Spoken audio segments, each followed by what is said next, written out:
O dízimo na nova aliança. O que a Bíblia realmente diz? Será que os cristãos ainda devem praticar o dízimo? É pecado não entregar o dízimo? É pecado por parte da liderança da igreja orientar os fiéis a entregarem o dízimo? É sobre isso que nós vamos conversar hoje. Tópico 1. O que é o dízimo? Em primeiro lugar, vamos entender o que significa dízimo. O dízimo é 10% de um todo, ou a 10ª parte de um todo. E algumas igrejas, eu acredito que seja a maioria, orientam os membros a entregarem o dízimo para a manutenção do templo, pagamento de contas como água, eletricidade, salários de pessoas que eventualmente trabalhem para manter o templo limpo, arrumado e organizado, e também, em alguns casos, dos que ensinam no templo sobre a palavra de Deus. Essa prática tem suas raízes no Antigo Testamento, onde era uma forma de sustentar o templo e os levitas, que cuidavam de todos os trabalhos referentes às atividades e manutenção do tabernáculo e, mais tarde, do templo que foi construído durante o reinado de Salomão, e também do segundo templo, que foi erguido pelo pessoal que voltou do exílio na Babilônia. Mas existem relatos bíblicos bem mais antigos de pessoas que entregaram dízimos ou se comprometeram a dar o dízimo de tudo o que recebessem do Senhor. Isso antes que o povo de Israel recebesse a lei por meio de Moisés. O texto bíblico conta que Abrão deu dízimos a Melquisedeque, a quem o texto se refere como sacerdote do Deus Altíssimo, Gênesis 14, versos 17 a 20. E a Bíblia também fala sobre como Jacó se comprometeu a dar o dízimo de tudo o que recebesse do Senhor, Gênesis 28, versos 20 a 22. Tópico 2. O dízimo no Antigo Testamento. No Antigo Testamento, durante a jornada através do deserto, o dízimo se tornou uma lei para os israelitas que saíram do Egito em direção à terra prometida. Eles deviam dar 10% de tudo o que produziam, como uma forma de adoração a Deus e sustento para os sacerdotes, o templo e de todos os que faziam algum trabalho no templo. Nós vemos isso em passagens como Levítico 27:30. Também todos os dízimos do campo, da semente do campo, do fruto das árvores, são do Senhor. Santos são ao Senhor.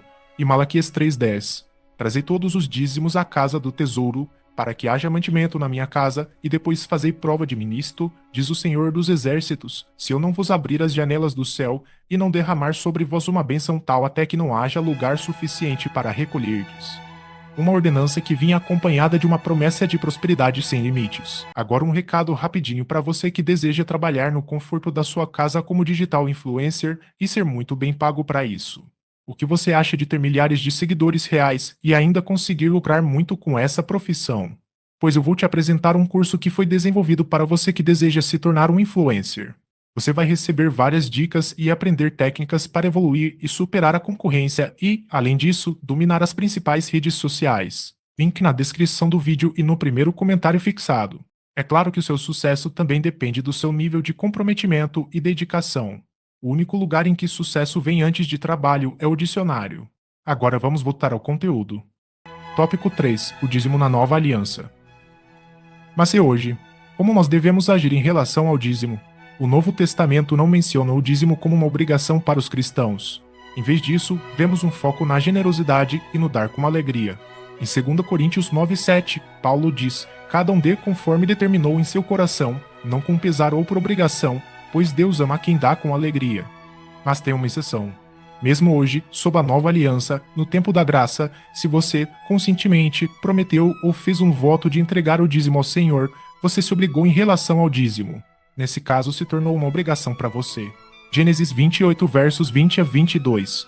E Jacó fez um voto, dizendo: se Deus for comigo, e me guardar nesta viagem que faço, e me der pão para comer, e vestes para vestir, eu em paz tornar a casa de meu pai, o Senhor me será por Deus. E esta pedra que tenho posto por coluna será a casa de Deus. E de tudo quanto me deres, certamente te darei o dízimo. Nesse momento da história, a lei ainda não tinha sido prescrita por Deus e, muito menos, escrita por Moisés. Aliás, Moisés nem tinha nascido. Nem Arão, pai de Moisés, tinha nascido ainda. Logo, o voto que Jacó fez a Deus não está sob o jugo da lei. Jacó não vivia sob o jugo da lei, porque a lei só viria mais de 400 anos depois de Jacó. E nós, assim como Jacó, não estamos sob o jugo da lei. Isso foi decidido no chamado Concílio de Jerusalém. E tem vídeo no canal explicando sobre isso também. Tópico 4. Princípios de generosidade na nova aliança. Na nova aliança, o foco está na generosidade e no amor ao próximo. Jesus nos ensinou a amar e ajudar uns aos outros. Isso pode incluir doações financeiras, mas também pode ser nosso tempo, habilidades e recursos. Não tem que ser necessariamente só em dinheiro.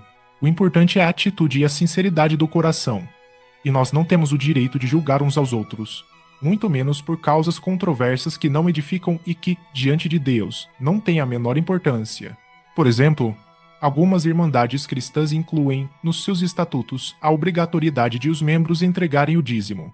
Se esse for o caso da igreja que você frequenta e você quer continuar sendo membro da sua igreja atual, você precisa concordar com as regras que constam desse estatuto. Porque desobedecer a uma orientação da sua liderança seria rebeldia ou rebelião, pecado que é equiparado à feitiçaria. 1 Samuel 15:23. Porque a rebelião é como o pecado de feitiçaria e a obstinação é como iniquidade e idolatria. Porquanto tu rejeitaste a palavra do Senhor, ele também te rejeitou a ti, para que não sejas rei. Nessa passagem, o profeta Samuel estava falando com Saul, o primeiro rei de Israel. Porque Saul desobedeceu uma orientação direta de Deus, transmitida a Saul pelo profeta Samuel. Mas vale também para nós. Porque o nosso Deus não tolera rebeldia, nem feitiçaria, nem idolatria. Se você não concorda em ser obrigado a entregar o dízimo, mas a sua igreja atual tem essa regra no estatuto para não ficar em rebeldia, o ideal é que você procure outra igreja para congregar. Uma igreja em que você não seja obrigado a dizimar. E lá, você pode expressar a sua generosidade de outras formas. Você pode ofertar até mais do que seria o seu dízimo. Eu conheço alguns empresários da minha região que fazem isso. Eles não têm cartão de dízimo, porque o cartão de dízimo revelaria o quanto eles tiveram de lucro ou retiraram como forma de prolabore cada mês. E essa é uma informação que muitas pessoas não querem divulgar, por vários motivos. Mas eles ofertam generosamente e constantemente. Então, não entregar o dízimo, nesses casos, não é uma questão de avareza. Pode ser uma questão de sigilo, autopreservação ou convicção. Não importa, e ninguém tem o direito de julgar. É como escreveu o apóstolo Paulo na carta aos Romanos, no capítulo 14. Ora, quanto ao que está enfermo na fé, recebei-o, não em contendas sobre dúvidas. Porque um crê que de tudo se pode comer, e outro, que é fraco, come legumes. O que come não despreze o que não come, e o que não come, não julgue o que come, porque Deus o recebeu por seu. Quem és tu, que julgas o servo alheio? Para seu próprio Senhor ele está em pé ou cai, mas estará firme, porque poderoso é Deus para o firmar. Um faz diferença entre dia e dia, mas outro julga iguais todos os dias. Cada um esteja inteiramente seguro em sua própria mente. Aquele que faz caso do dia, para o Senhor o faz. E o que não faz caso do dia, para o Senhor o não faz. O que come, para o Senhor come, porque dá graças a Deus, e o que não come, para o Senhor não come, e dá graças a Deus. Porque nenhum de nós vive para si, e nenhum morre para si. Porque, se vivemos, para o Senhor vivemos, se morremos, para o Senhor morremos. De sorte que, quer vivamos, quer morramos, somos do Senhor. Porque foi para isto que morreu Cristo, e ressurgiu, e tornou a viver para ser Senhor, tanto dos mortos, como dos vivos. Mas tu, porque julgas teu irmão? Ou tu, também, porque desprezas teu irmão? Pois todos sabemos de comparecer ante o tribunal de Cristo. Porque está escrito, como eu vivo, diz o Senhor, que todo joelho se dobrará a mim, e toda língua confessará a Deus. De maneira que cada um de nós dará conta de si mesmo a Deus. Assim que não nos julguemos mais uns aos outros, antes seja o vosso propósito não pôr tropeço ou escândalo ao irmão. E esse conselho de Paulo não se refere só a comida, ou dias de festas, ou outras instruções da lei. Tem a ver com qualquer assunto controverso que possa surgir na igreja. Agora, tem um detalhe muito importante aqui. No mesmo capítulo 14, lá no final, versos 22 e 23. Tens tu fé? Tem-na em ti mesmo diante de Deus. Bem-aventurado aquele que não se condena a si mesmo naquilo que aprova. Mas aquele que tem dúvidas, se como está condenado, porque não come por fé, e tudo o que não é de fé é pecado. O dízimo na nova aliança não é uma obrigação, é um convite à generosidade. O mais importante é dar com alegria e amor. E você também pode decidir não dizimar, porque não é uma obrigação para nós. A menos que você se obrigue fazendo algum tipo de voto, como foi o caso de Jacó. Então, se você não entrega dízimos, você não está em pecado ou coisa parecida. E se você entrega o dízimo com fé, também não está errado, porque é uma forma de expressar a sua generosidade e desapego em relação ao dinheiro. Errado é fazer tanto uma coisa quanto outra sem plena convicção, sem fé. E mais errado ainda é julgar o irmão porque ele pensa e age de forma diferente daquilo que eu acredito. E outra coisa que é muito importante, o fato de o dízimo não ser obrigatório na nova aliança não nos dá o direito de acusar, julgar ou desmerecer os líderes de igrejas que orientam os membros a dizimarem. Se você não concorda em dizimar, simplesmente converse com a sua liderança com amor e muita educação e procure outra igreja.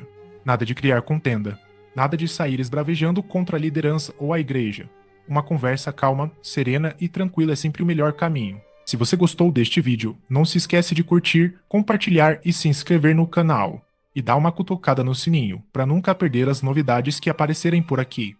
Tenha uma semana abençoada e até o próximo vídeo.